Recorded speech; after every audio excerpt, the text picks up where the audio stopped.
very exciting news coming out from TechCrunch.com. Article by Tim DeChant.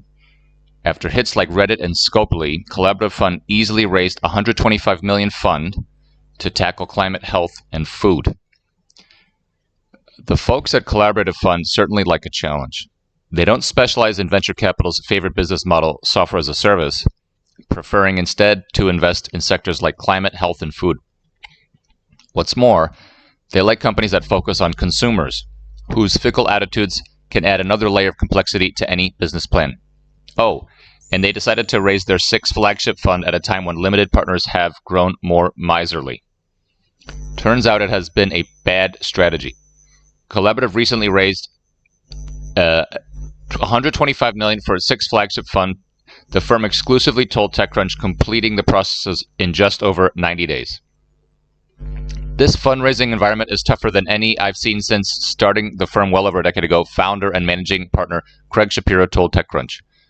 We were motivated to fundraise because we think that the 24 vintage is going to be a good one, he said. Because of the slowdown in venture funding, valuations have been more reasonable and firms have had more time to complete due diligence, he added. Plus, because consumer investing has gone out of fashion for years in the VC world, there's less competition. Those are two compounding factors that actually make us more excited to be investing right now, he said. While some LPs have been hesitant to commit given higher interest rates and political uncertainty, Shapiro said that Collaborative's investors didn't fall into that category. What we saw is that the more sophisticated LPs who have a very long-term view understand that narrative. They understand that markets ebb and flow, he said. The firm had significantly greater demand than we could accommodate, said partner Sophie Bakalar. Part of that could be the fact that Collaborative has recently returned capital to its LPs, Shapiro said. Some of the firm's earlier investments have enjoyed successful exits, including Reddit's recent IPO and Scopely's $4.9 billion acquisition by Savvy Games Group. We have one LP that told us that they haven't received a distribution from any of their venture funds in almost 18 months. The fact that we were distributing capital set us apart. While Collaborative wouldn't disclose the names of its LPs, it did say that it has a range of investors, including endowments, foundations, high net worth individuals, a large asset manager, and a large Singapore organization with a strong focus on private equity and venture capital investments. The majority of its existing LPs committed to the new fund. As a Collaborative flagship, the new fund will also be focused on seed stage companies, with about half of the fund set aside for first checks and the remainder reserved for follow-on investments. Shapiro is particularly interested in exploring how emerging companies can address changing consumer spending habits. It's clear to us that how people are spending their money, where they're keeping their money, and how they're divvying it up, where they're investing it, those are all areas that we're excited about. The other thread that ties Collaborative's portfolio together is climate. We break out kind of climate sustainability as another category. But if you were sitting like a fly on the wall in our team meeting, we think of that really more horizontally across all these verticals, Shapiro said. The food we're eating, microplastics, air quality, they're all linked.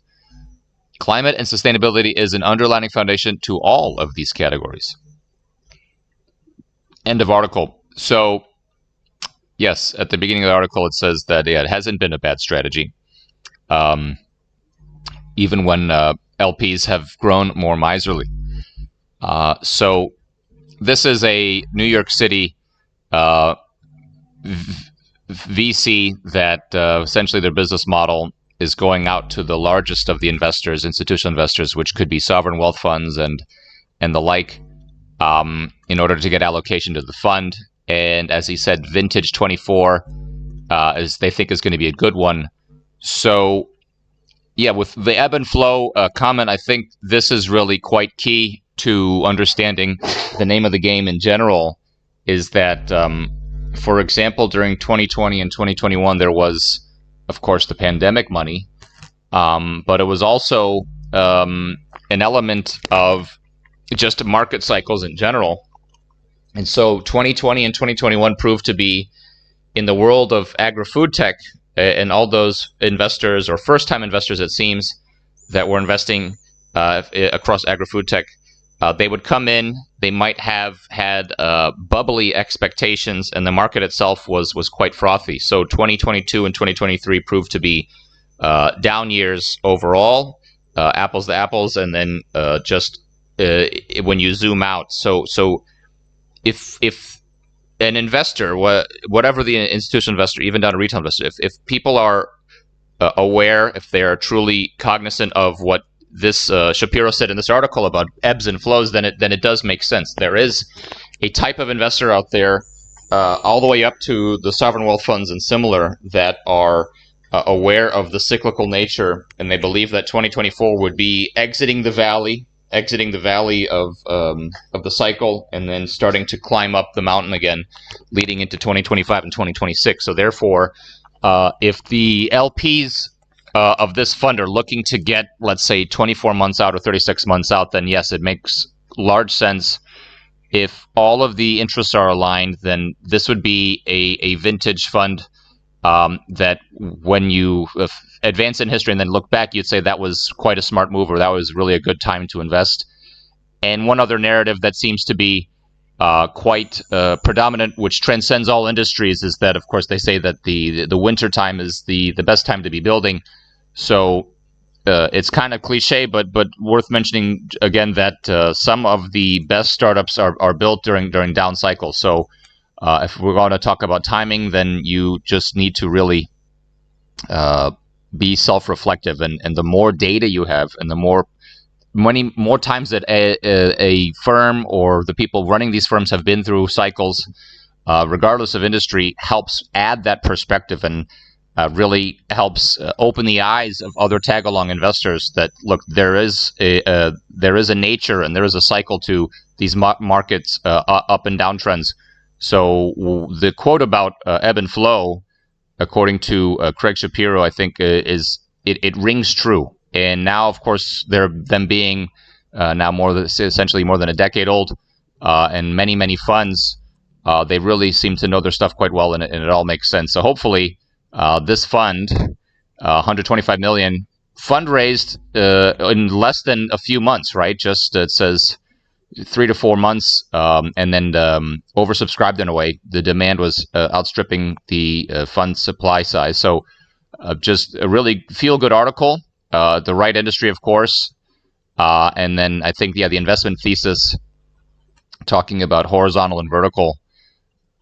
So yeah, there's really a lot to be said about how people are spending their money, keeping their money, divvying up their money, investing their money, as he said. Yeah, so climate sustainability is a category, but there's horizontally for the vertical. So yes, the food, what eating, unfortunately, microplastics, air quality, they're all linked. So I think this article does a great job of tapping into the zeitgeist of what this fund's leadership team is their investment thesis. We can see that they have great track record and background, and then wishing them the best of luck with this vintage, as they say, and really just an exciting bit of news for the industry overall, and wishing them the best of luck with their fund.